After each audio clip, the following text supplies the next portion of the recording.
দর্শক ভূমিকা দীর্ঘায়িত করব না, শুরুতে অনুরোধ করি আলোচনা ভালো লাগলে চ্যানেল সাবস্ক্রাইব করে আমাদের সাথে যুক্ত থাকার অনুরোধ করছি। এখন এইগুলি করতে গিয়ে কিন্তু ভারত এই বাংলাদেশ নিয়ে কিন্তু এক্সট্রা মাথা করছে। এর আগে কিন্তু 54 বছর যে আপনি বললেন 54 বছর তো এগুলো করে নাই। 54 বছর তো দরকার ছিল না।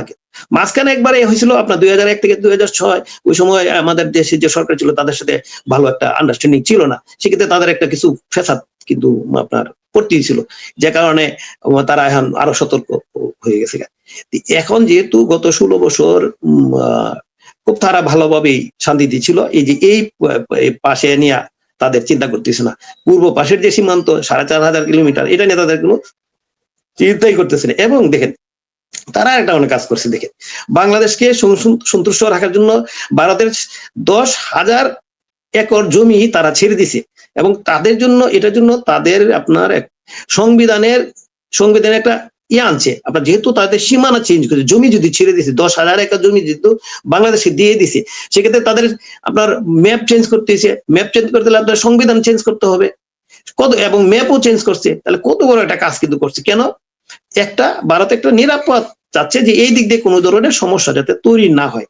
তারা তো আর অন্য দেশকে আক্রমণ করতেছে না। আমাদের তো আপনার 1% সম্পত্তি আমাদের জমি তো দখল করে না ভারত।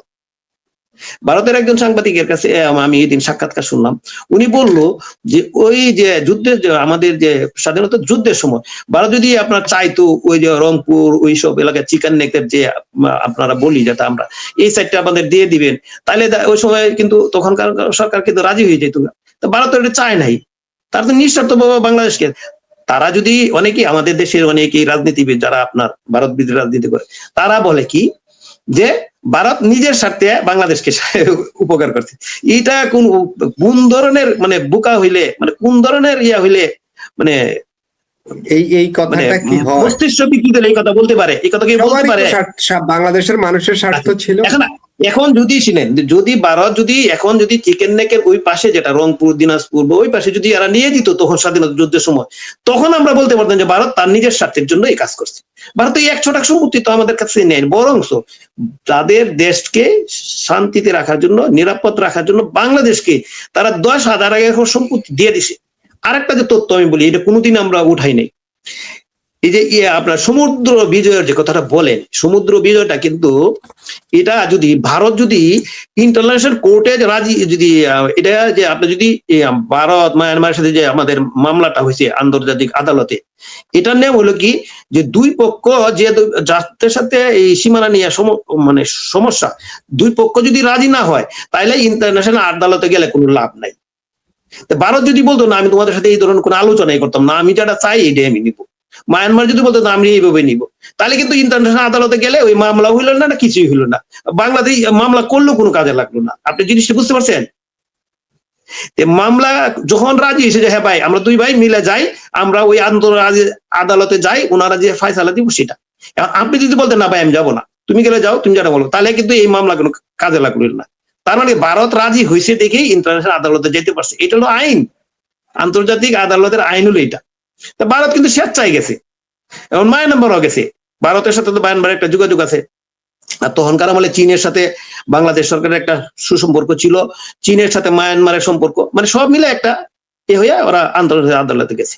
এই যে জিনিসগুলি, এগুলি তো আমাদের দেশের মানুষ কিন্তু জানে না, বা তখনকার আমলে সরকার মানে ওই খালি মুক্তিযুদ্ধ বলছে, স্বাধীনতা বিরোধী স্বাধীনতা বলছে, কিন্তু এর মধ্যে কি কি জিনিস আছে আর কি কি কাজ করছে, কি কি কাজ করতেছে, ভারতের সাথে কি ধরনের লেনদেন হচ্ছে, এই ধরনের কোনো আলোচনা জেনারেশনের মগজ তো টোটাল পচিয়ে ফেলেছে। হ্যাঁ, এইখানে কিন্তু মূল সমস্যাটা হয়ে গেছে। কিন্তু সেই ক্ষেত্রে এখন আপনি যে ভারত তার নিজের সেফটির জন্যই তারা এখন আর বাংলাদেশকে ওইভাবে আর বিশ্বাস করতে পারতেছে না। কেন?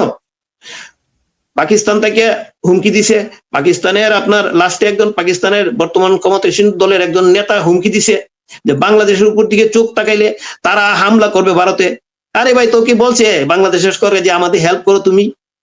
তার মানে কি আকবারে পাকিস্তান চাচ্ছে আকবারে বাংলাদেশকে দিয়ে ভারতের সাথে একটা মানে বিশৃঙ্খলা তৈরি করে বাংলাদেশকে ওই ফকিরের খাতায় নিয়ে যাওয়ার জন্য। এইটা হলো মূল উদ্দেশ্য। ভারতে যে আমি একটু দেখি এই পর্যন্ত দেখেন আপনারা সবাই কিন্তু বলতেছে, বিভিন্ন ভিডিওতে বলতেছে ভারত আক্রমণ করি, আমি কিন্তু সবসময় বলছি না, ভারতের রাজনীতিবিদরা খুবই আপনার ঠান্ডা ব্রেনের মানুষ, কোনোদিনই আলোতে বাংলাদেশ আক্রমণ করবে না যতক্ষণ না পর্যন্ত তারা বড় ধরনের এফেক্টেড না হয়। এই যে দেন কলকাতার যে বড় বড় সাংবাদিক আছে, প্রেস ক্লাব অফ ইন্ডিয়ার যে এই যে সাবেক সভাপতি ছিল এবং আরো অনেকগুলি সাংবাদিকের আমি সাক্ষাৎকার শুনি, ভালো মানের গৌতম লাহিড়ী ভদ্রলোক, হ্যাঁ গৌতম লাহিড়ী এবং আরো অনেক আছে, ওয়ানজিৎ আছে, বিভিন্ন ধরনের বড় বড় যারা সাংবাদিক আছে, আমি অনেকগুলি নাম ভুলে গেছি, ওনাদের ইয়া শুনি আমি যত। এবং ওনারা যে কথা বলে যে বাংলাদেশের সাথে আমাদের সাথে আমাদের ভারতের সাথে বা কলকাতার মানুষ, এরা তো কলকাতার মানুষ, আমরা তো ওনাদের বিপক্ষে না, আমরা ওনাদের, আমরা হলো ভাই ভাই। কিন্তু সরকার সাময়িক সময়ের জন্য একটা মেয়া হয়েছে ভারতের সাথে যে সমস্যাটা তৈরি, সেটা তো আমাদের পক্ষ থেকে এই জিনিসটা বেশি আসছে। এইগুলি আসলে কিছুই না, মূল কথা হলো আমাদেরকে মানে পিছন থেকে ঠেলতেছে পাকিস্তান যে ভাই তুই যা, আমি তোর সাথে আছি। আসলে কি আপনি এই পর্যন্ত দেখছেন? আপনার ইউক্রেন রাশিয়ার যুদ্ধ দেখছেন, আরো অনেক দেশের যুদ্ধ দেখছেন, কেউ কি কোন সময় যায়? আপনি সিরিয়াকে সিরিয়া যে আক্রমণ করে তছনছ করে তুলো, সিরিয়ার সাথে রাশিয়ার তো সম্পর্ক চেষ্টা করছে, রাশিয়া লাস্ট পর্যন্ত পারে নাই, কারণ অনেক ব্যাপার আছে। আর ইরাকের ঘটনা বলেন, লিবিয়ার ঘটনা, আসলে কেউ হেল্প করে? আসলে কেউ কোনোদিন হেল্প করবে না, এগুলি বুকাবাজি। শুধু নিজে করে অস্ত্র বিক্রি করে, অস্ত্র বিক্রি করতে পারে, এই অস্ত্র বিক্রি, অস্ত্র কথা উঠাইছেন, কথাটা বলে ফেলে বলে টাকা নিতে না পারলে অস্ত্র কথা নিয়ে যায়। অস্ত্র কই? আমেরিকা তো এখন কত ধরনের ইয়া দিছে, ইউক্রেনের অস্ত্র এখন বলেছে টাকা দে, টাকা না দিলে তোর অস্ত্র দিব না। সে পর্যন্ত খনি দিয়ে দিল অর্ধেক, খনির যা উৎপাদন হবে সব লয়ে যাবে অর্ধেক। ওটাই তো আমেরিকা, টাকা দিতে না পারলে তাহলে সম্পদ নিয়ে যাবো। যুদ্ধ কর, তোরে সমর্থন দিলাম, পক্ষে আছি, যুদ্ধ কর, অস্ত্র নেই আমার কাছ থেকে। এখানে আরেকটা জিনিস হলো যে জিনিসটা, ওই যে আপনি একটা বলছেন, আপনি বিমানের কথা বলছিলেন, পাকিস্তান, বাংলাদেশ সরকার কিন্তু বলে না, বাংলাদেশের পক্ষ থেকে বলেন, বাংলাদেশের বিমান পক্ষ থেকে বলেন যে আমরা পাকিস্তান থেকে ইয়া কিনবো, বিমান কিনবো। কতটুকু আপনার বাংলাদেশের মানুষ বুঝতে হবে জিনিসগুলি, পাকিস্তান কতটুকু উদ্যোগ হয়েছে আমাদের জন্য। তারা নিজেরা ইয়া দিছে, ডিক্লেয়ার করছে যে আমরা বাংলাদেশকে বিমান বিক্রি করবো, যে F-17। বুঝতে পারছেন? আমরা বাংলাদেশের পক্ষ থেকে কিন্তু বলা হয় না, ওরা আমাদেরকে বিমান বিক্রি করে ওরা ওদের ঋণ শোধ করবে। আচ্ছা যাক, এখন দেখেন আমি কিন্তু একটা বলছিলাম, এই যে আপনি বলছিলাম যে অবশ্যই এটা, আমি একটা ভিডিওতে বলছিলাম না 2-3 দিন আগে, যে আমেরিকা কখনো আপনার পাকিস্তান থেকে বিমান কিনতে দিবে না, কারণ এটা নিয়ে চায়না বিমান। অলরেডি এখন প্রকাশ হয়েছে যে আমাদের যে নিরাপত্তা উপদেষ্টা আমেরিকা গেছিল, ওনাকে বলে দিচ্ছে পাকিস্তানকে, চীনের থেকে, চীনের যে বিমান, বিমান তো পাকিস্তানের না, বিমান তো চীনের, বুঝছে? যে ওই যে আগে আমি কি বলছিলাম যে চীন থেকে যদি কিনে তাহলে আপনার আমেরিকা ব্যারিকেড দিবে, ইয়ার পাকিস্তান থেকে কিনলে ব্যারিকেড দিবে না, ওই বুদ্ধিতে কিন্তু বিক্রি করছে ঘুরায়া।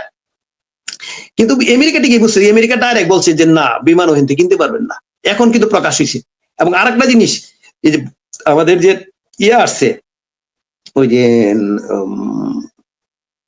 কি না বলে, রাষ্ট্রদূত আসছে, আমেরিকার রাষ্ট্রদূত আইসে প্রথমেই বলছে বাংলাদেশে চীনের প্রভাব ঠেকানো, কিভাবে ঠেকানো যায় সেই হিসাবে সেইটা কাজ করবে। প্রকাশ্যে বলছে, সাংবাদিকদের কাছে বলছে যে চীনের প্রভাব ঠেকানোর, কিভাবে ঠেকানো যাবে সেই ব্যাপারে সে কাজ দেখভাল করবে।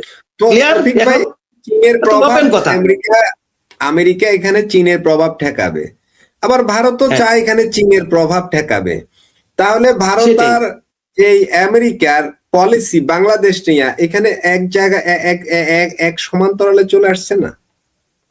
সমান্তরালে আছে, এটা আগে ছিল, কিন্তু এখানে প্রবলেম হয়ে গেছে কি জানেন?